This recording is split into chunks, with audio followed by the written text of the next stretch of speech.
When I returned from the war, my family exclaimed, "You survived!" I placed my military hat on the counter, confused. Yes, I've been due to come home for months. My mom stumbled back and grabbed the doorframe. My dad held my sister's hand while her face went ghost white. I locked eyes with each of them, and that's when I saw it. Disappointment. Clear as day. They'd always seen me as the family regret, but I was hoping deployment would change that. I was just about to surprise them with my promotion of $300,000 when my dad butted in. "Son, maybe you should extend your deployment." Suddenly, all of my family's heads turned up in anticipation of my response. "I can't." I was exposed to the burn pit, and it gave me a rare form of cancer. I only have 8 months left to live. As soon as the lie left my lips, I watched their reaction like a hawk. For a split second, I caught the sight of a smirk on every single one of their faces. "That's so sad," my sister blurted out, burying her face in her hands. "They better provide good death benefits at least," my mom said, rubbing my arm. "I think they give $400K to grieving families." That night, I pretended to sleep on the couch. From the kitchen, Mom, Dad, Cecilia, and her boyfriend Pender were talking. "His insurance pays out $400,000 when he goes," Mom said. "Pender, you can finally start your business," Cecilia added. "Cecilia's wedding will be fully funded," Pender responded. I smiled silently. You see, I'd heard dozens of horror stories in the military, and I knew that the best revenge was feeding into their delusions and letting them destroy themselves. Over the next few days, I played my part perfectly. I'd stumble into walls, I'd cough blood into tissues. When Pender mentioned wanting a new truck, I made sure to wheeze. I wish I could help, but that's when Dad's eyes lit up. "Actually, son, could you sign something for us?" "Just family paperwork." I pretended my hands were too weak to read it properly, but it was a $100,000 loan against my life insurance policy. "Whatever helps the family, Dad." What they didn't realize was they'd just committed a federal crime. The real game began when Pender quit his job. He walked in carrying a cardboard box from his office. "Why work when we're rich in 5 months?" he announced, not knowing I was home. I listened as he replayed the phone call with his boss. "You lazy sack of shit. You didn't even bother checking my CV, and I faked half my degree and certifications." "Pender!" Cecilia fake scolded, giggling like a maniac. A few nights later at dinner, I decided to twist the knife. "You know," I said casually, pushing food around my plate, "the doctor said something strange today. My white blood cell count is improving. He said the cancer might not be as aggressive as—" Cecilia's fork clattered onto her plate. "What?" She cleared her throat, forcing a smile. "I mean, doctors can be wrong. Let's not get our hopes up." "Yeah," Pender added quickly. "False hope is cruel. We should prepare for the worst." I nodded slowly, but in the back of my mind, I thought about how I'd already spent my $300,000 bonus. The Mercedes AMG in storage. The downtown penthouse already furnished. Every day they thought I was at treatment. I was living my actual life. It almost made me feel guilty, until it was time for the funeral planning. Mom pulled out a literal binder. "We've picked your casket," she said, showing me the cheapest option. "And Cecilia's giving your eulogy." "We told the funeral home payment in full comes from life insurance," Dad explained. He'd also cashed out his entire 401k with a 40% penalty, losing the $80,000 he'd saved for 30 years. "Smart thinking," I wheezed. Cecilia had dropped out of college in her final semester, forfeiting her degree and $60,000 in tuition. My mom had broken the apartment lease, owing $15,000 in penalties, and told her landlord to sue her because I'll be rich soon. That night I heard them on a conference call with a voice I didn't recognize. "We need another $100,000, Dad was saying. "The insurance pays out in 2 months maximum." "You understand what happens if you don't pay?" The accent was thick, and there was casino music in the background. "We'll have your money," Pender promised. His organs are failing. My life had been reduced to collateral. The next morning, Mom handed me a coffee with shaking hands. It tasted bitter. Wrong. I pretended to drink it while she watched, then poured it out later. The residue at the bottom looked grainy. They were trying to speed things up. The next morning, I scheduled a family meeting for Sunday, saying the doctors wanted to discuss hospice options. They practically celebrated. They had no idea the funeral they'd planned wasn't mine. It was theirs. I lay on that couch for hours, staring at the ceiling and replaying every word from the kitchen. The way Mom calculated the insurance payout like she was shopping for groceries. How Pender mapped out his business plans using my death as startup capital. Cecilia giggling about wedding funds while I supposedly rotted from cancer in the next room. When morning light started filtering through the curtains, I knew I couldn't just pack my bags and disappear. They'd committed crimes, real federal offenses, and if I walked away, they'd just find another mark or keep spiraling into worse decisions. But I also knew I needed to be smart about this, not emotional. Tristan always said the difference between a good soldier and a dead one was knowing when to call for backup. I grabbed my phone and stepped outside to the back porch, dialing his number before I could talk myself out of it. He picked up on the second ring, his voice rough with sleep but instantly alert when I said I needed help.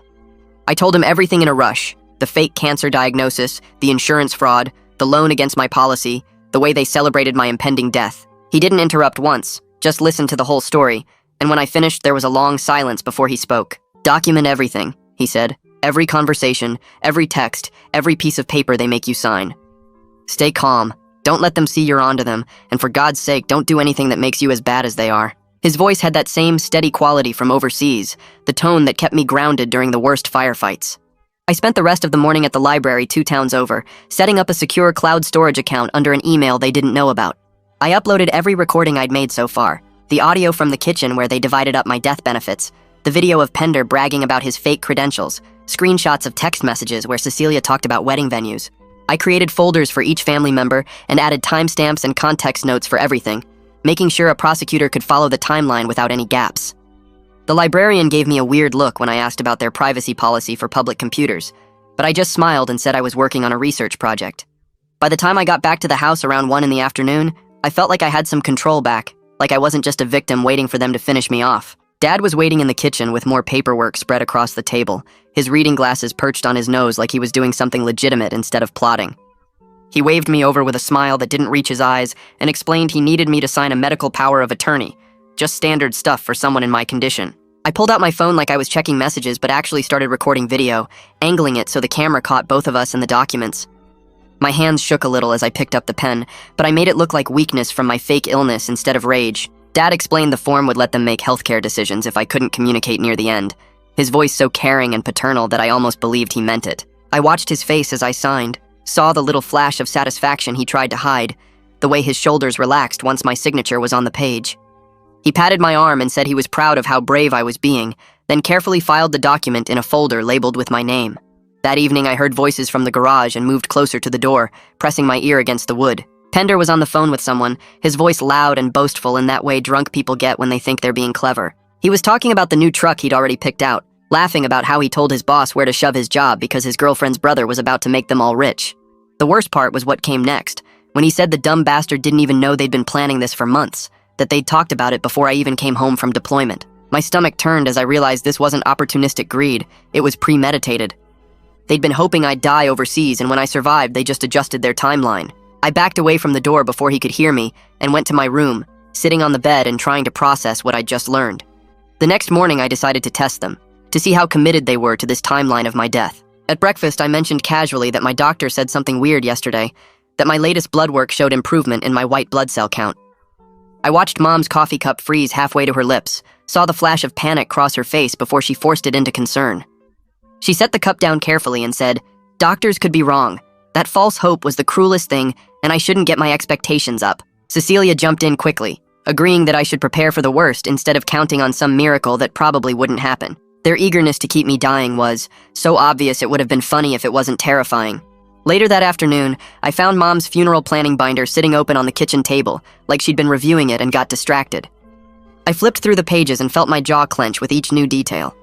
She'd picked the absolute cheapest casket option, the kind that's basically particle board with a thin veneer. The funeral home she'd chosen advertised budget packages for families on fixed incomes. There was a handwritten note in her careful script about how the life insurance would pay the funeral home directly, so they wouldn't have to front any money themselves. She'd even calculated how much they'd have left over after funeral costs, with neat columns showing the split between her, Dad, and Cecilia. That night, I was in the bathroom brushing my teeth when I heard voices in the living room, someone on speakerphone with an accent I couldn't quite place. I cracked the door open and heard Dad talking about needing more time, about how the insurance would pay out in 2 months maximum. The voice on the phone was thick and rough, maybe Eastern European, asking when they'd have the rest of the payment.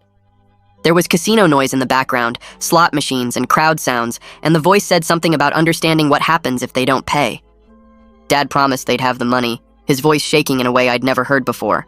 Pender chimed in saying my organs were failing, that it wouldn't be much longer, and I realized Dad had borrowed from someone way more dangerous than a bank. The next morning, Mom did something she'd never done in the entire time I'd been home. She made me coffee and brought it to me on the couch. She hovered while I took the first sip, watching my face with an intensity that set off every alarm bell in my head. The coffee tasted wrong, bitter in a way that had nothing to do with how it was brewed. I pretended to drink it while she stood there, making small talk about the weather and asking how I slept. The second she left the room, I got up and poured the whole cup down the kitchen sink, rinsing it carefully. At the bottom of the cup was a grainy residue that definitely wasn't coffee grounds, something that had only partially dissolved. I took a photo of it with my phone, then used a plastic bag to collect some of the residue before washing the cup.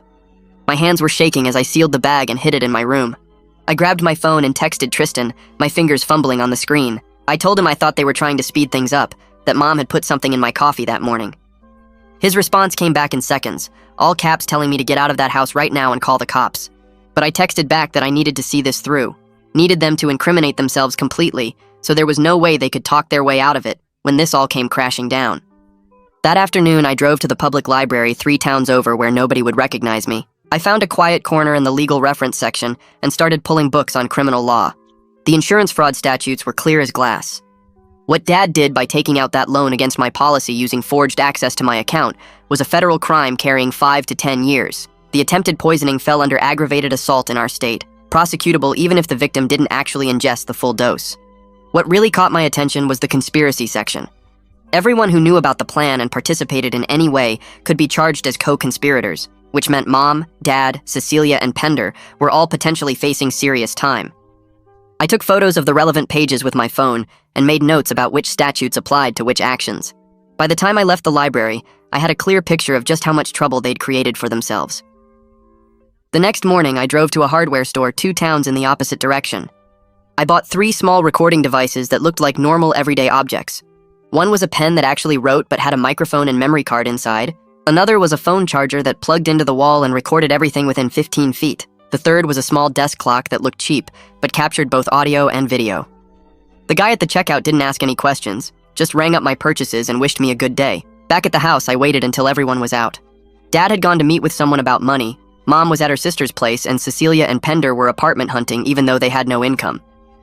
I set up the pen on the kitchen counter where they always gathered to talk. The phone charger went into an outlet in the living room behind the couch. The clock I placed on the dining room shelf where it had a clear view of the table.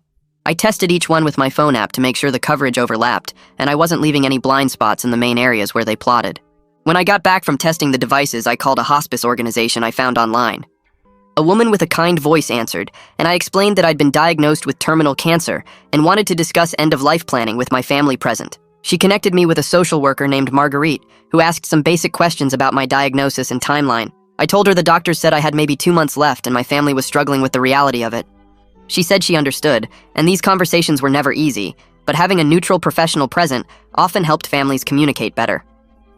We scheduled her to come to the house Sunday at 2 in the afternoon. I made sure to mention I wanted my whole family there so we could all hear the same information and make decisions together. She said that was actually ideal and she'd bring intake forms and information packets. After I hung up, I felt the first real sense of control I'd had since this whole thing started. Sunday was going to be the day everything came out, and now I'd have a credible witness there when it happened. That night, alone in my room, I sat on the edge of my bed and stared at my hands. They looked like my hands, but I didn't quite recognize what they'd been doing lately. Setting traps, gathering evidence, manipulating my own family even if they deserved it. I wondered if I was becoming just like them, calculating and cold and willing to hurt people to get what I wanted. The thought made my stomach turn. But then I remembered their faces when I told them I was dying. Those smirks that flashed for just a second before they covered them with fake sadness. I remembered Mom's voice talking about death benefits like she was discussing a lottery win. I remembered Dad borrowing money from criminals using my life as collateral. The difference was clear when I really looked at it. They were trying to profit from my death. I was trying to stop people who wanted me dead. That wasn't the same thing at all. I waited until mid-morning when the house was busy with everyone moving around to make my anonymous call. I used a burner phone I'd picked up at a convenience store and dialed the insurance company's fraud hotline. A man answered, and I told him I had information about a potentially fraudulent claim on a life insurance policy. I gave him my policy number and suggested he might want to audit the account for irregularities. I mentioned that someone had taken out a loan against the policy, and there might be misrepresentation on the application about the insured person's medical condition. He started asking for my name and contact information, but I told him I was just a concerned party who thought they should look into it. Then I hung up before he could press me further. It wasn't much, but it would get them looking at Dad's paperwork, and once they started digging, they'd find all the forged documents and false statements. The next day, I walked into the police station and asked the officer at the front desk if I could speak with a detective about a potential crime. She made a phone call, and 10 minutes later, a man in his 40s came out to the lobby. He introduced himself as Detective Morris and led me back to a small interview room with a table and 4 chairs. I sat down and told him everything. The fake cancer diagnosis, my family's reaction, the insurance fraud, the loan from dangerous people, and the coffee Mom gave me that tasted wrong. I showed him the photos of the grainy residue and explained I'd saved a sample in a sealed container. He listened without interrupting, taking notes on a yellow legal pad. When I finished, he leaned back in his chair and studied me for a long moment. Then he said he could help, but I'd need to understand this wasn't going to be simple. I'd need to wear a wire and document everything in real time. The case would be stronger if we caught them in the act of planning or attempting something, rather than just relying on past evidence. I told him I was ready to do whatever it took. That evening, I rented a storage unit across town under a fake name I'd used for my penthouse lease. I loaded my car with everything that mattered. The title to my Mercedes that was sitting in a different storage facility. My military medals in their presentation case. My actual medical records from the base hospital showing I was healthy with no cancer diagnosis. My discharge papers and promotion documentation. The folder with my real bank statements showing the $300,000 bonus. I drove it all to the storage unit and locked it away where my family couldn't get to it if things went bad. On the drive back, I memorized 3 different routes away from the house in case I needed to leave in a hurry. I programmed Detective Morris's direct number into my phone under a fake name. I mapped out where the nearest police station was and how long it would take to get there from different locations. I wasn't taking any chances that they might try something before Sunday. The next morning, the hospice intake call happened right on schedule. I gathered everyone in the living room and put Marguerite on speakerphone. She introduced herself and explained she'd be coming by Sunday to do a full assessment and discuss care options. She asked some questions about my current condition and symptoms. Mom's voice broke at exactly the right moment when she described how hard it was watching me decline. Cecilia talked about wanting to cherish our remaining time together and make sure I was comfortable. Dad asked practical questions about pain management that made him sound like a caring father instead of someone counting down days until a payout. Pender even chimed in about how the whole family was committed to supporting me through this difficult time. They performed grief so perfectly, it would have fooled anyone who didn't know the truth. Marguerite said she was impressed by how involved and supportive they all were, that many families struggled to face these conversations. After the call ended, they all looked relieved, like they'd passed some kind of test. I waited until everyone dispersed to different parts of the house before I made my move. I'd printed out forms from a legal template website the night before, official-looking documents with the header, Accelerated Death Benefit Application, across the top. These were real forms that some insurance companies use to let terminally ill people access part of their death benefit early. I filled in most of the fields but left the signature line blank. Then I put everything in a folder and left it on the dining room table where someone would definitely find it. I positioned one of my hidden cameras to capture the table from the perfect angle. If anyone tried to forge my signature, I'd have it on video. The bait was set. That afternoon, Mom came to me with a concerned expression and said she wanted to help organize my medications since I had so many bottles, and it must be confusing to keep track of everything. I watched her hands carefully as she lined up all the pill bottles on the kitchen counter. She sorted them by type and time of day, making neat little rows and explaining her system. When she stepped away to get a notepad, I quickly pulled out my phone and photographed everything. The bottle labels, the dosages, the pill counts. I zoomed in on each bottle to get clear images of exactly how many pills were inside. If any went missing or got swapped with something else, I'd have proof of what they were supposed to be. Mom came back and finished her organizing, writing out a schedule for when I should take each medication. She seemed genuinely pleased with herself, like she was doing something helpful. I thanked her and told her it really did make things easier. She squeezed my shoulder and said that's what family does. They take care of each other. The words would have been touching if I didn't know what she'd already tried to put in my coffee. 2 days later, I was in the kitchen making breakfast when I heard Dad get the mail. He came back inside holding a thick envelope with the insurance company logo on it. I watched from around the corner as he opened it and started reading. His face went from confused to pale to red in about 10 seconds. He called for Mom and Cecilia, and they gathered around the dining table while I stayed back where they couldn't see me. Dad read the letter out loud and his voice was shaking. The insurance company was flagging the policy for audit. All benefit access was frozen pending investigation. They had questions about the loan application and needed to verify medical information. The explosion was instant and beautiful. Dad started yelling about timing and how this was going to ruin everything. Mom was crying and saying they'd already spent money they didn't have. Cecilia turned on Pender and blamed him for pushing Dad to take out the loan so fast. Pender fired back that it was her idea to speed things up in the first place. They went back and forth for 20 minutes, each one blaming someone else, while I stood there recording every word on my phone. When they finally calmed down enough to think straight, Dad said he'd call the insurance company and straighten it out. Mom said they needed to be careful what they said, because audits meant they were looking for fraud. That night at dinner, everyone was tense and quiet. Dad kept checking his phone like he was waiting for something important. We were halfway through the meal when his phone rang. He looked at the number and his whole body went stiff. He put it on speaker and set it on the table. I was in the living room, but I could hear everything perfectly. The voice on the other end had a thick accent, and there was casino noise in the background. The man asked where his money was. Dad tried to explain about the insurance audit and how it was just a delay. The voice cut him off and said he wanted $50,000 by next week. Dad stammered something about needing more time. The man's voice got cold and said if he didn't have the money by next Friday, they would start taking payment in other ways. Dad promised the insurance money was coming soon, just a small delay. Everything would be fine. The man hung up without saying goodbye. I watched Dad's hands shake as he picked up his phone. Mom asked who that was and Dad just shook his head. The next morning I came downstairs and found everyone at the breakfast table. I sat down and mentioned casually that I had a doctor appointment yesterday. They all looked up at me. I said my oncologist mentioned something interesting about a new clinical trial. The trial was for my type of cancer, and it might extend my timeline by 6 months or more. Maybe even a year if it worked really well. I watched their faces carefully. Mom was the first to speak. She said clinical trials were risky and often gave false hope. Dad agreed and said experimental treatment might make my remaining time miserable instead of peaceful. Cecilia jumped in saying I should focus on quality of life, not quantity. Pender added that trials were just guinea pig experiments and most of them failed anyway. They all talked over each other trying to convince me not to do it. I let them go on for a few minutes before I said I'd think about it. The relief on their faces was obvious. After breakfast, I grabbed the sealed container with the coffee residue and drove across town to a medical lab. I explained to the technician that I suspected someone was drugging me and needed the residue tested. She looked concerned and asked if I was in immediate danger. I told her I was safe for now, but needed proof of what was in the coffee. She said they could run a full toxicology screen. I mentioned that Detective Morris had sent over a chain of custody form. She pulled it up on her computer and nodded. The form would make sure the results could be used as evidence if this went to court. She labeled the container and gave me a receipt. She said results would take 3 to 5 business days. That afternoon, my phone rang and it was Tristan. He didn't waste time with small talk. He said I needed to hire a lawyer before this went any further. I started to argue, but he cut me off. He said even though I was the victim here, my own lying about being sick could create legal problems. I might need someone protecting my interests too. I told him I'd think about it, but hiring a lawyer now might tip off the family that something was wrong. He said I was being stupid and stubborn. We argued for a few more minutes before he made me promise to at least look up some names. I agreed just to get him off my back.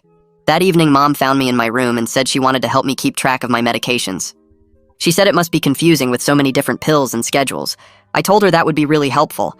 We went to the kitchen and she started going through all the bottles. She organized them by time of day and wrote out a detailed schedule. Before she touched anything, I pulled out my phone and took pictures of every single bottle. I zoomed in on the labels and made sure I could see the pill counts clearly. When Mom stepped away to get a pen, I took more pictures. After she finished organizing everything, I thanked her and said it really did make things easier. When she left the room, I took another complete set of pictures. I checked each bottle against images online to make sure the pills inside matched what the labels said. Everything looked normal so far, but I wasn't taking any chances. The next day, Detective Morris called while I was out getting groceries. He said the insurance investigator Evelyn had finished reviewing Dad's loan application. She confirmed that Dad had lied about my medical condition and forged access to my online insurance portal. The application had false information about my prognosis and treatment timeline. It was enough for fraud charges, but they wanted more evidence of the broader conspiracy before moving forward. The detective said they were building a case that would stick to everyone involved, not just Dad. He asked if I'd noticed anything else suspicious.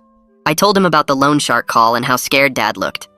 He said that was good information and to keep documenting everything. He explained they'd logged the coffee sample and were tracking whether anyone in my family had purchased sedatives or other substances. He wanted to know if I'd seen anyone going to pharmacies or making suspicious purchases. I realized I hadn't been paying close enough attention to their daily movements. I'd been so focused on recording their conversations that I missed the physical evidence trail. He told me to start watching where they went and what they bought. 2 days before Sunday, a black car pulled up outside our house. A man in an expensive suit got out and walked toward the door. Dad was in the living room, and when he looked out the window, his face went completely white. He told us all to stay inside and went out to the porch. I moved to a window where I could see without being obvious. The man was talking, and Dad was nodding and pulling out his wallet. Dad handed over some cash, but based on the man's angry hand gestures, it wasn't enough. The conversation got heated, and the man poked Dad in the chest a few times. After the man left, Dad stood on the porch for a long time just staring at nothing. When he came back inside, he looked like he'd aged 10 years. His hands were shaking and there was sweat on his forehead even though it wasn't hot outside. That afternoon, I decided to push things further. I was in the kitchen getting water when I let my knees buckle and fell to the floor.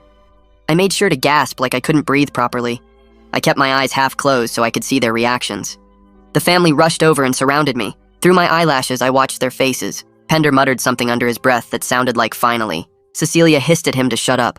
Mom's voice was cold and calculating when she asked if they should call for help or just wait and see. Dad said to give it a minute and see if I came around on my own. They stood there watching me struggle to breathe for what felt like forever. Finally, Mom told Cecilia to get me some water. I let my breathing slowly return to normal and opened my eyes fully. They all rushed to help me up and asked what happened. I said I just felt dizzy all of a sudden. Mom said it was probably the cancer progressing and I should rest more. They helped me to the couch and brought me water and pillows. The whole time they were playing concerned family, I was thinking about what I'd just heard them say when they thought I was unconscious. The next morning, my phone rang early, and I saw Detective Morris's number on the screen. I stepped outside to the back porch where nobody could hear me. He got straight to the point about the coffee sample I'd given him. The lab found crushed sleeping pills in the residue, enough to cause serious problems if I'd been taking other medications, or if my body was actually weak from illness like they thought. He said it was solid evidence of attempted poisoning, and combined with the insurance fraud, they were building a strong case against the whole family. But he needed Sunday's meeting to happen so they could catch everyone together with witnesses present who could testify about what they saw and heard. I told him I understood and asked what I should do until then. He said to act normal, keep documenting anything suspicious, and stay safe. By midday, I got a call from Evelyn at the insurance company. She'd been digging through their systems and found the access logs for my policy portal. Dad's laptop showed up in the records with timestamps proving he logged in pretending to be me. He'd submitted the loan application himself and attached forged medical papers that made my condition sound worse than I'd even claimed it was. She said the fraud was clear as day, and she was working with Detective Morris to have everything ready for Sunday's confrontation. I thanked her and hung up, feeling this weird mix of victory and sadness that my own father had done this. Later that afternoon, I was checking my phone when I walked past the family computer in the den. Cecilia had left herself logged in, and I could see her text messages right there on the screen. My stomach dropped as I read through a conversation with Pender from 2 days ago. She was asking about ways to shorten the wait and whether his cousin, who works as a nurse, could get access to something stronger than sleeping pills. Pender had responded asking what she meant by stronger, and Cecilia wrote back that she meant something that would look natural, like a heart attack or stroke. I felt sick reading my own sister actively plotting to kill me. I grabbed my phone and took screenshots of everything, then sent them straight to Detective Morris with shaking hands. He texted back within minutes saying this was exactly the kind of evidence they needed and to be extra careful around the family. I spent the rest of the afternoon working with Detective Morris on setting up a trap for Saturday. We arranged for a delivery company to bring an official-looking envelope addressed to me containing a fake accelerated benefit payout check. The check looked real enough to fool someone who wasn't looking too close, and it required my signature to deposit. Detective Morris said we were betting that someone would try to forge my signature, and we'd have it on camera when they did. I positioned my phone in the living room bookshelf with the camera aimed at the front door and mail table, making sure the angle would catch everything. Friday morning, I called the hospice organization and asked to speak with Marguerite. I confirmed she'd be arriving Sunday at 2 in the afternoon for the consultation. She asked if there was anything specific she should know beforehand, and I explained there was some family tension around my illness. I said I wanted a neutral professional present to help guide difficult conversations about end-of-life planning. It was true enough that she didn't question it, and she told me she'd worked with plenty of complicated family situations before. She sounded kind and professional, and I almost felt bad about what she was walking into. Saturday morning arrived, and I made a big show of being tired and needing to nap in my room. I pulled up the camera feed on my phone and watched the living room from under my blankets. Right on schedule, the delivery person knocked and left the envelope on the front porch. I watched Pender answer the door and bring the envelope inside. He looked at the return address and his eyes got wide. He called for Cecilia, and they opened it together right there at the mail table. I watched Pender read the fake check and saw his face light up with greed. He grabbed a pen and some scratch paper from the drawer and started practicing my signature over and over. After about 10 tries, he carefully signed the endorsement line on the back of the check. The whole thing was caught in perfect high-definition video.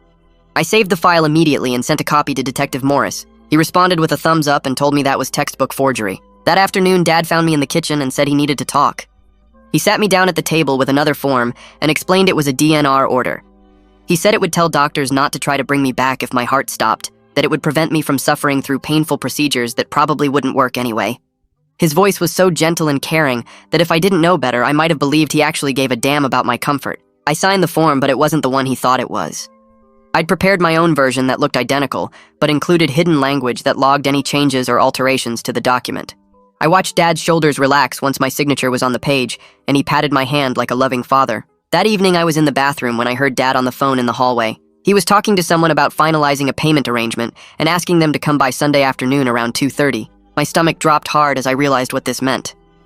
Dad had scheduled a meeting with the loan shark at the exact same time as the hospice consultation. These were dangerous people who'd already threatened him, and now they'd be showing up right when the police were planning to move in. I waited until Dad went to bed, then called Tristan in a panic. I told him I was thinking about just posting everything online and exposing the whole situation publicly instead of waiting for Sunday. He listened to me freak out for a few minutes, then talked me down in that calm way he has.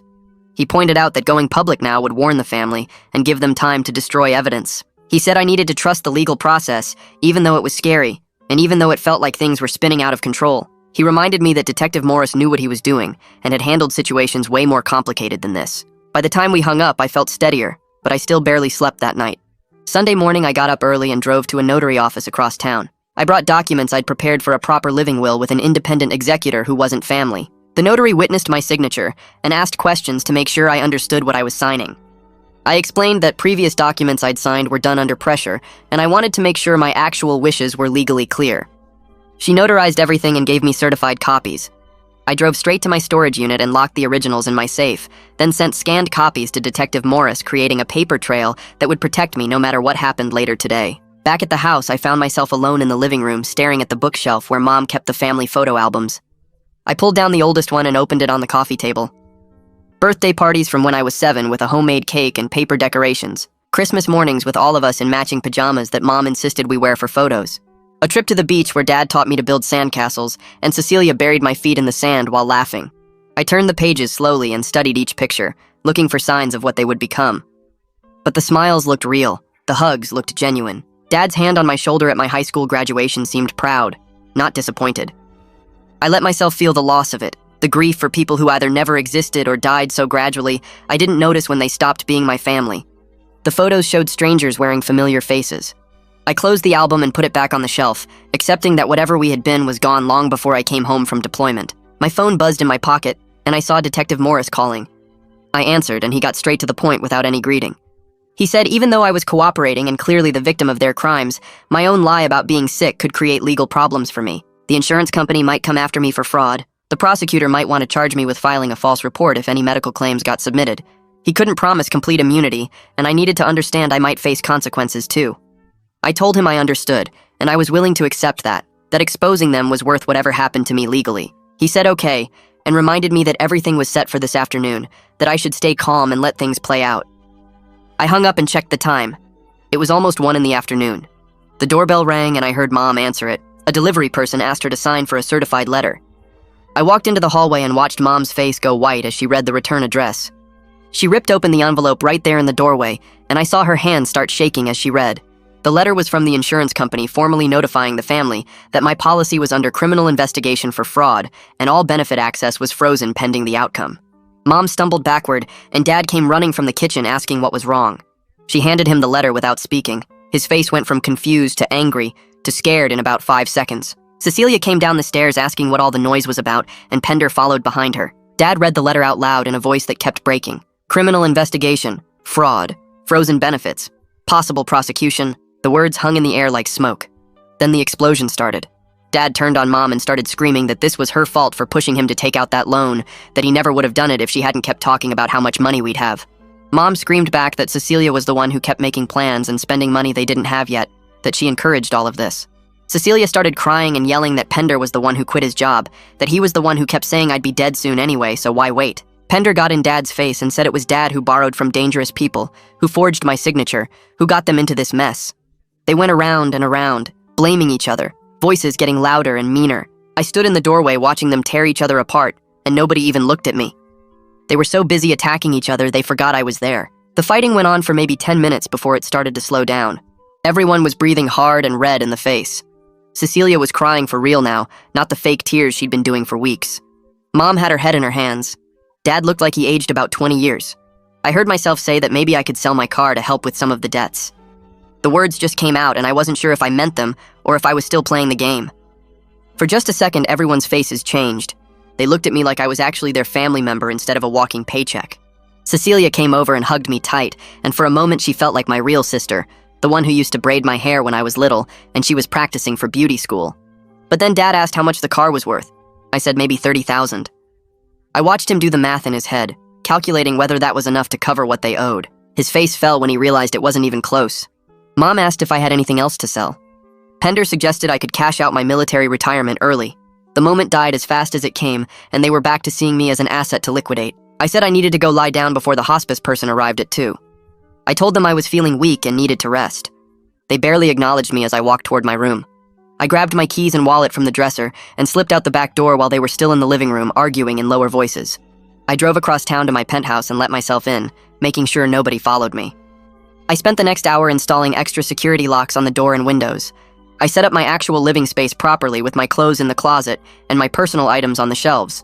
I made the bed with real sheets instead of the temporary setup I'd been using.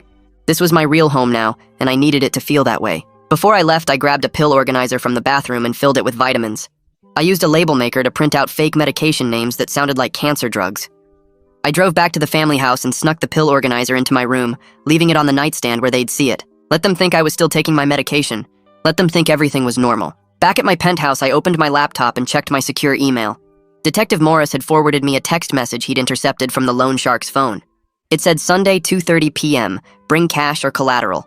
The timing collision was confirmed. The loan shark would be showing up right in the middle of the hospice meeting and the insurance audit.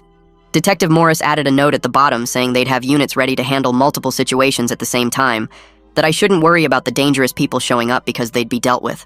I closed the laptop and felt my heart pounding. This was really happening. Everything was coming together in a few hours. I picked up my phone and called the hospice social worker. She answered on the second ring, and I told her my name and reminded her about the 2 o'clock appointment. I said I wanted to give her a heads up that the family meeting might be tense, that there were some financial problems adding stress to everything. She said she appreciated the warning and that she'd worked with families in crisis before. She said her job was to keep the conversation helpful and make sure everyone felt heard. I thanked her and hung up feeling slightly better knowing she was prepared. My phone rang again almost immediately. It was the insurance investigator calling to confirm her arrival time. She said she'd be at the house at 2:15 to conduct her audit interview with Dad, which meant she'd walk in right when the hospice meeting was starting. I told her that was fine and gave her the address again to make sure she had it right. She said she was looking forward to getting to the bottom of this situation and that fraud cases like this were taken very seriously by her company. I could hear the steel in her voice and I knew Dad was in for a rough time. She hung up and I sat there in my penthouse looking out the window at the city below. The convergence of official witnesses was coming together exactly as planned. Detective Morris and his team watching from outside. The hospice social worker asking questions. The insurance investigator conducting her audit. The loan shark showing up demanding payment. All of it happening at the same time in the same place with my family at the center. That evening, I set up my phone on a tripod and started recording a video. I looked at the camera and began talking, explaining everything from the beginning. I said I lied about being sick because I saw disappointment on their faces when I came home alive. I described overhearing them plan how to spend my death benefits. I talked about the loan Dad took out and the fake credentials Pender bragged about and the college degree Cecilia threw away. I explained about the coffee Mom tried to poison me with and the funeral they planned with the cheapest casket.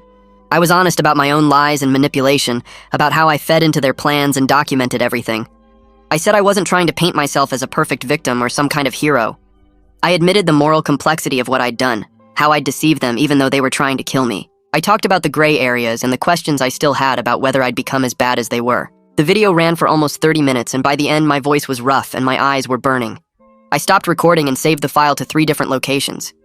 If something went wrong tomorrow, if the loan shark's people hurt me, or if my family tried something desperate, at least there would be a record of the truth. I saved the video file to 3 different cloud accounts and locked my phone. My hands were still shaking from talking through everything out loud. I stood up and walked to the window, looking down at the city lights below. Tomorrow at this time it would all be over, one way or another.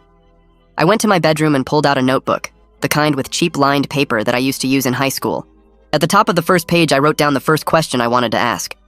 Something casual about their plans for after I was gone. I crossed it out because it sounded too obvious, like I was fishing for information. I tried again, making it sound more like a dying man wanting to know his family would be okay. I wrote down 5 different versions before I found one that felt natural. Then I moved on to questions about the money. How to bring up the loan without making it sound like I knew it was fraud. How to reference the insurance payout in ways that would get them talking. I filled 4 pages with different approaches, different phrasings, different ways to create openings for them to incriminate themselves. By the time I finished, it was almost midnight and my hand hurt from writing. I read through everything twice, memorizing the questions that felt most natural. Then I tore the pages out of the notebook and fed them through my paper shredder. I couldn't risk anyone finding my practice notes. I set 3 alarms on my phone for 6 a.m. and tried to sleep. I lay in bed staring at the ceiling, running through scenarios in my head. What if they realized it was a trap before the police arrived? What if the loan shark showed up early and things got violent? What if Mom had put something worse than sleeping pills in my coffee, and I'd actually been poisoned with something dangerous? My brain wouldn't shut off and I kept checking my phone every 20 minutes. Around 3 in the morning, I finally dozed off for a few hours. The first alarm went off at 6 and I woke up with my heart already racing. My hands were shaking, so bad I could barely hold my phone to turn off the alarm. I sat up in bed and felt like I couldn't get enough air into my lungs. My chest was tight, and my vision was getting fuzzy around the edges. I grabbed my phone and called Tristan with trembling fingers. He answered on the second ring, his voice alert even though it was early. I tried to tell him I couldn't do this, but the words came out in gasps. He told me to breathe in for 4 counts, hold for 4, out for 4. I followed his instructions, and after a few minutes, my vision cleared. He reminded me that I was doing this to protect myself, that my family had tried to poison me, that their choices created this situation. He said I was brave for standing up to them instead of just running away. He told me to take a shower and get dressed and call him back if I needed to. I thanked him and hung up. I sat on the edge of my bed for another 10 minutes, just breathing slowly. Then I got up and took the longest shower of my life, letting the hot water run over me until I felt almost normal again. At 9:30, I drove to a notary office on the other side of town. The woman behind the desk was in her 60s with reading glasses on a chain around her neck. I told her I needed to revoke some legal documents I'd signed. She pulled out the proper forms and asked me which documents I was revoking. I explained about the power of attorney papers my dad had me sign, the medical decision-making authority, all of it. She typed up the revocation paperwork and had me sign in 3 places while she watched. Then she stamped everything with her official seal and made certified copies. I asked for 5 copies and she ran them through her machine. I paid her in cash and she handed me the documents in a manila folder. I thanked her and walked out to my car. I sat in the parking lot and used my phone to scan all the documents, then emailed them to Detective Morris. Then I texted him that the originals were on their way. I drove to the post office and sent the folder by certified mail with signature required. Now there was a legal record that my family no longer had authority over my medical decisions or anything else. I got back to the family house at 11:45. My stomach was doing flips, but I walked through the front door like everything was normal.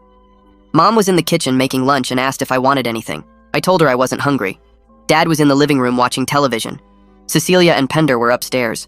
I went to my room and waited. At exactly noon, I heard a car pull up outside. I looked through the window and saw Detective Morris getting out of an unmarked sedan. He was wearing jeans and a polo shirt, looking like he could be anyone. I went to the front door and let him in before anyone else noticed. He followed me to my room and closed the door quietly. He pulled a small device out of his jacket pocket. It looked like a thick button with a wire attached. He had me take off my shirt, and he taped the microphone to my chest, running the wire down to a small transmitter that clipped to my belt. He showed me how to turn it on and off.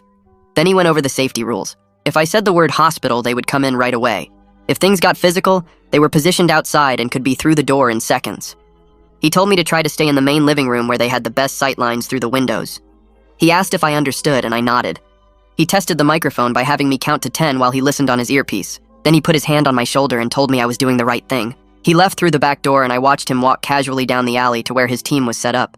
At 1:30, I told my family that the hospice worker would be here at 2. Mom immediately started tidying up the living room. Dad changed into a nicer shirt. Cecilia came downstairs with red eyes like she'd been crying on purpose. Pender was wearing a tie which I'd never seen before. They were all playing their parts. At exactly 2 o'clock, the doorbell rang and I answered it. Marguerite stood on the porch with a leather folder and a kind smile. She was maybe 50 with gray streaks in her dark hair. I introduced her to everyone and she shook hands with each family member. She sat down in the armchair and pulled out her intake forms. She started asking questions about my diagnosis, when I was diagnosed, what symptoms I was experiencing. I described the fake cancer symptoms I'd been performing. She asked about my care needs and my family jumped in, talking over each other about how devoted they were to helping me. Mom described the medication schedule she'd set up. Dad talked about taking time off work to be with me. Cecilia's voice broke as she talked about wanting to make my last months meaningful. I watched them lie smoothly to this woman's face and felt sick. Marguerite was writing everything down in her folder, nodding along, asking follow-up questions about pain management and mobility issues. The whole time I was thinking about the wire taped to my chest, recording every word. At 2:15, the doorbell rang again. Everyone's heads turned toward the door. I got up to answer it, and standing on the porch was a woman in a business suit holding a large folder. She introduced herself as Evelyn from the insurance company. I saw the color drain from Dad's face. I invited her in and explained that she was here to review some paperwork with Dad. The energy in the room changed completely. Mom's smile froze on her face. Cecilia grabbed Pender's hand.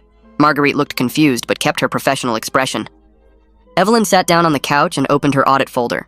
She pulled out a stack of documents and looked at Dad. She said she needed to discuss some irregularities with his recent insurance transactions. Dad tried to act calm, but sweat was already forming on his forehead. His hands shook as he pulled out his own paperwork. Evelyn asked him to explain how he accessed my insurance portal. Dad started talking about how I was too sick to handle it myself, so he was helping me. His voice was shaking. Evelyn pointed to something on one of the forms and asked about the timestamps. She said the login record showed someone accessing the portal at 2 in the morning multiple times. Dad stumbled over his words, trying to explain. Then Cecilia suddenly blurted out that he had to do it because they needed the money, and I was dying anyway. The room went silent. Marguerite stopped writing and looked up sharply. Evelyn made a note on her form. Mom hissed at Cecilia to be quiet. Dad's face went red and he started explaining that it wasn't fraud because the money was going to come to them anyway. Evelyn asked him to clarify what he meant by that. Dad kept digging himself deeper, talking about the death benefit and how he just borrowed against it early. Pender had been drinking since morning and I could smell it from across the room. He suddenly laughed and said they'd all been so smart about this. He started listing everything they'd bought with the borrowed money. The new furniture, Cecilia's wedding dress, his truck down payment. He talked about quitting his job and how his boss had been too stupid to check his fake credentials anyway. He said they'd been planning this for months, just waiting for me to die so they could finally be rich. He described their plans for after I was gone like I wasn't sitting right there listening. Mom was trying to get him to shut up, but he kept talking. Cecilia was crying now, but not in the fake way from before. Real tears because she knew something was wrong. Pender kept going, talking about how they'd already spent the money in their heads, how they'd divided it up, how they'd even joked about ways to speed things along. Marguerite asked Mom about my medication management. Her voice was careful now, professional but cold. Mom got defensive immediately. She said she was just trying to help me rest. She said she'd been putting something in my coffee to help me sleep through the pain. She said it was just to make me comfortable. Marguerite's face went completely still. She wrote something on her form with very precise handwriting. She asked what specifically Mom had been putting in the coffee. Mom said just some sleeping pills, nothing dangerous. Marguerite asked how many pills and how often. Mom's voice got higher as she tried to explain that it was fine, that she was just being a good mother. Evelyn was writing everything down now, too. The whole room felt like it was holding its breath. The front door opened and Detective Morris walked in with 3 uniformed officers behind him. They moved with calm authority, spreading out into the room. One officer went to Dad. Another went to Mom. The third stood by Pender. Detective Morris identified himself and said they were separating everyone for questioning. Mom started crying and asking what was happening. Dad's face went gray. Cecilia looked at me, and I saw the exact moment she understood. Her eyes went wide and her mouth opened. She said my name like a question. Pender tried to stand up, but the officer put a hand on his shoulder. Detective Morris explained that they were investigating insurance fraud, identity theft, and attempted poisoning. He said everyone needed to come down to the station. Mom screamed that this was a mistake. Dad just sat there staring at nothing.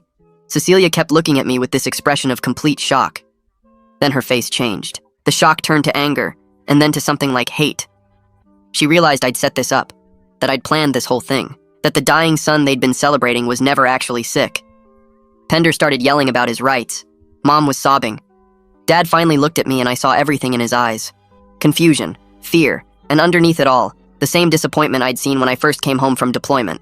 The officers moved Dad to the kitchen and Pender to the hallway while Mom stayed in the living room with a female officer standing next to her. Cecilia sat frozen on the couch, her face blank like she'd stopped processing what was happening. I stayed in my chair while Detective Morris explained that everyone would be questioned separately and transported to the station for formal statements. At exactly 2:30, the sound of tires on gravel made everyone's heads turn toward the front window. A black SUV pulled up to the curb, and 2 men in expensive suits got out, moving toward the house with the kind of walk that said they were used to people getting out of their way. The uniformed officers at the door intercepted them at the end of the driveway before they could reach the porch. I watched through the window as one officer asked for identification, and the taller man in the dark suit pulled out a wallet. The officer's posture changed immediately and he reached for his radio. Within seconds, the shorter man was turned around and handcuffed, while the taller one started arguing and pointing at the house. Detective Morris went outside and I could see him talking to the men, his hand resting casually on his belt near his weapon. The loan sharks my family owed money to were being arrested right there in front of the house, one of them apparently having an outstanding warrant that showed up when they ran his information. The dangerous creditor problem that had been hanging over everything was suddenly being handled by the legal system instead of threatening my family anymore. Mom started crying harder when she saw the men in handcuffs, probably realizing that her escape plan of using insurance money to pay off the debt was completely gone now. Over the next 2 hours, the house transformed into something that looked like a crime scene from a TV show. Evidence technicians arrived with cameras and collection kits, photographing everything and bagging items in clear plastic with labels and tags. They took the pill bottles from the kitchen counter, documenting each one with photos before sealing them. The coffee cup I'd saved with the grainy residue got special attention, carefully packaged with chain of custody forms that Detective Morris explained would track it all the way to the lab and back. They found my hidden recording devices, the pen and phone charger and clock that had been capturing conversations for days, and instead of being mad about it, the detective actually nodded approvingly and said it showed good thinking. The forged insurance documents that Dad had gotten me to sign were photographed in place and then collected as evidence of fraud. My fake medical records that I'd created to support the cancer lie were also taken, which made my stomach twist, because those proved I'd been lying too. Marguerite sat at the dining room table with an officer, giving her statement about what she'd witnessed during the intake meeting. She described Mom's admission about putting something in my coffee and how defensive she'd gotten when questioned about medication management. Evelyn was in Dad's home office with another officer, going through the computer and pointing out the fraudulent insurance portal access and forged documents she'd discovered during her audit. Both women had gone from being neutral professionals doing their jobs to being key witnesses in a criminal case, and I felt bad that my family drama had pulled them into this mess. Detective Morris drove me to the police station in his unmarked car while the evidence technicians finished processing the house. The station was busy with afternoon shift change, officers coming and going and people sitting in plastic chairs waiting to file reports or see someone in custody. He took me to a small interview room with a table and chairs and a camera mounted in the corner, the kind of room I'd seen in every cop show but never thought I'd actually be sitting in. I gave my full statement starting from the moment I came home from deployment and saw the disappointment on their faces. I explained the lie about having terminal cancer and how I'd watched them celebrate the news and start spending money they didn't have. I described the loan Dad took out against my life insurance and how Pender quit his job and Cecilia dropped out of school. I admitted to faking symptoms and stumbling into walls and coughing fake blood into tissues to make them believe I was getting sicker. I told him about the coffee that tasted wrong and the grainy residue I'd saved and how I'd heard them planning to speed things up. I explained setting up the Sunday meeting with the hospice worker and the insurance investigator as a trap to expose them with witnesses present. Detective Morris listened without interrupting, taking notes and occasionally asking clarifying questions about dates and times. When I finished, he leaned back in his chair and told me I needed to get my own lawyer because even though I was clearly the victim of attempted poisoning and fraud, my own deception about being terminally ill could create legal complications. The insurance company might come after me for fraud too, or my family's lawyers might try to use my lie to make me look like the bad guy. He gave me the name of a defense attorney who handled complex cases and said to call him first thing Monday morning. By evening, the arrests started happening in waves as the investigation moved forward. Mom was booked on attempted poisoning charges, and the judge denied bail because the prosecutor argued she was a flight risk and potentially dangerous. She'd tried to kill her own son for insurance money, and the evidence of the drugged coffee plus her recorded statements made it a strong case. Dad got charged with insurance fraud and identity theft for the forged documents and illegal portal access, but he made bail with a bond that he somehow arranged through his brother. Cecilia and Pender were brought in for questioning about conspiracy. Both of them asked what they knew about the plans to speed up my death and whether they'd participated in any way. The text messages Cecilia had sent about finding ways to shorten the wait were shown to her during the interview. Pender's recorded statements about me being a dumb bastard who was about to make them rich were played back to him. Neither of them got arrested that night, but they were told not to leave town and to expect charges to be filed. Restraining orders were issued keeping all four of them away from me, with specific instructions that they couldn't contact me directly or through other people or even through social media. I was given copies of the protective orders, and Detective Morris explained that if any of them violated the terms, they'd be arrested immediately. Walking out of the police station that night, I felt strange and empty, like I'd been carrying something heavy for so long that now without it, I didn't know how to stand up straight. Over the next few days, my phone became unusable from all the calls and texts coming in from extended family members. Aunts and uncles and cousins I barely talked to were suddenly demanding to know what happened and why my parents were being arrested. Some of them had heard from Mom's side that I was a liar who faked cancer to set up my own family. Others had heard from Dad's brother that my parents were monsters who tried to kill me for money. Most of them were just confused and angry that private family business had turned into a criminal case with lawyers and courts involved. My phone buzzed constantly with messages asking for my side of the story, or telling me I was wrong, or saying they always knew something was off about our family. A few cousins sent supportive messages saying they believed me and asking if I needed anything. My dad's sister called me a manipulative psychopath who destroyed the family for attention. My mom's brother said he always knew my parents were capable of something like this. The family group chat that usually shared holiday photos and birthday wishes turned into a war zone of accusations and defenses and people taking sides. I stopped reading the messages after the first day because every notification made my chest tight and my hands shake. I turned off my phone and left it in a drawer, checking it once a day for messages from Detective Morris or my new lawyer, but ignoring everything else. The bail and arraignment hearings happened over the following week, and I had to attend some of them as a witness and victim. Dad made bail with money borrowed from his brother, walking out of the courthouse in the same clothes he'd been wearing when they arrested him. Mom's hearing was different because the prosecutor brought photos of the drugged coffee residue and played recordings of her talking about helping me rest through the pain. The judge looked at the evidence and listened to the prosecutor explain that Mom had access to medications and had already tried once to poison me. He denied bail and remanded her to custody pending trial, which meant she'd stay in jail until the case was resolved. Mom cried and her public defender argued that she wasn't a danger, but the judge said attempted murder of a family member showed a willingness to harm that made her too risky to release. Watching her be led away in handcuffs made me feel sick, even though I knew she'd literally tried to kill me. Cecilia's arraignment came a few days later, and she was charged with conspiracy to commit fraud and conspiracy to commit assault. Pender got similar charges plus his own fraud charges related to the fake credentials he'd bragged about. Both of them made bail and walked out looking smaller and older than they had a week ago. The judge issued protective orders preventing any of them from contacting me directly or through intermediaries and warned them that violation would result in immediate arrest and bail revocation. The insurance company froze the entire policy and sent a letter saying all claims were suspended pending the outcome of the criminal investigation. My new lawyer met with their legal team to discuss my cooperation in the fraud case against Dad. They were willing to offer me limited immunity for my false statements about being terminally ill in exchange for my testimony about how Dad forged my signature and accessed my account illegally. The deal meant I wouldn't face criminal charges for lying about having cancer, but I'd have to pay back the $100,000 loan amount plus penalties and interest.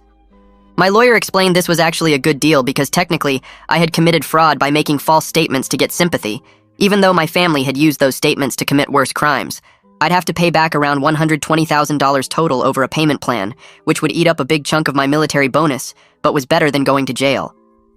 I signed the agreement and gave a detailed statement about everything I knew regarding the insurance fraud. The insurance investigator thanked me for my cooperation and said my testimony would be crucial in their case against Dad. 2 weeks after everything exploded, I got a phone call from a number I didn't recognize.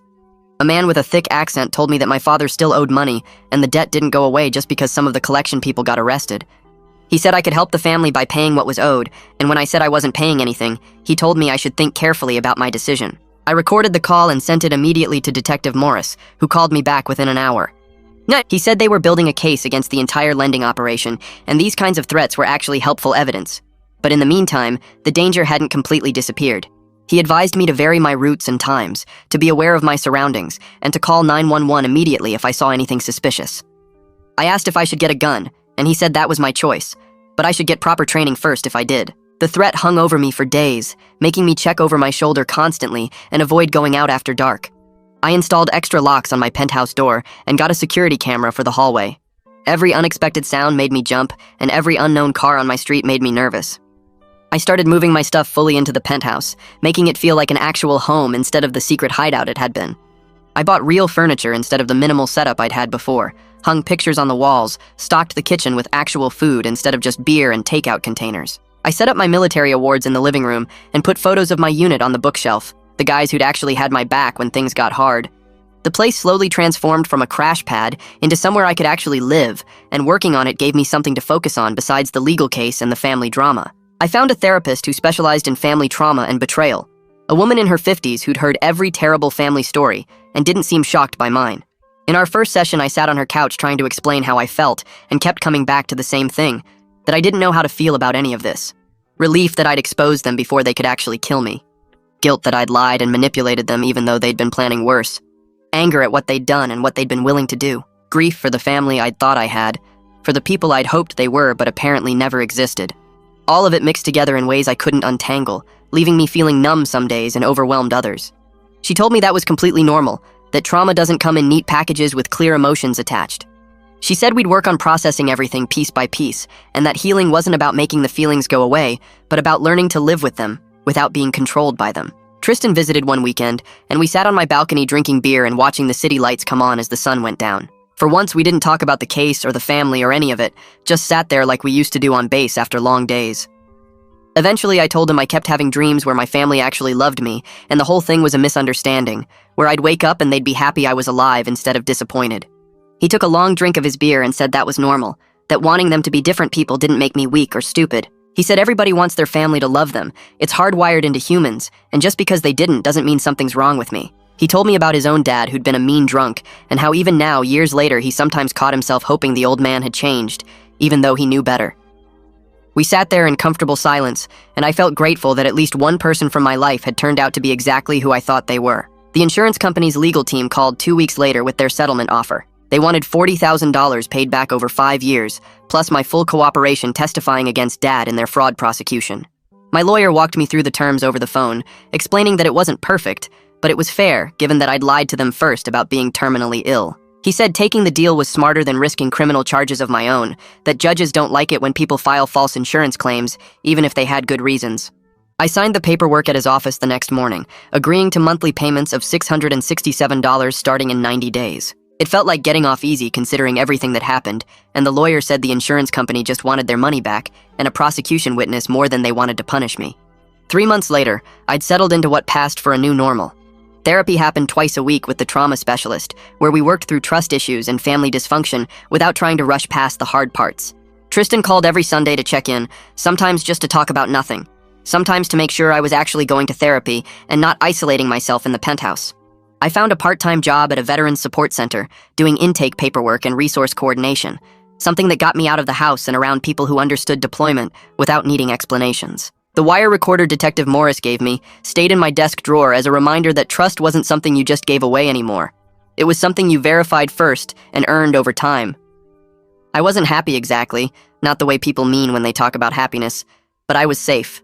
Some days that felt like enough.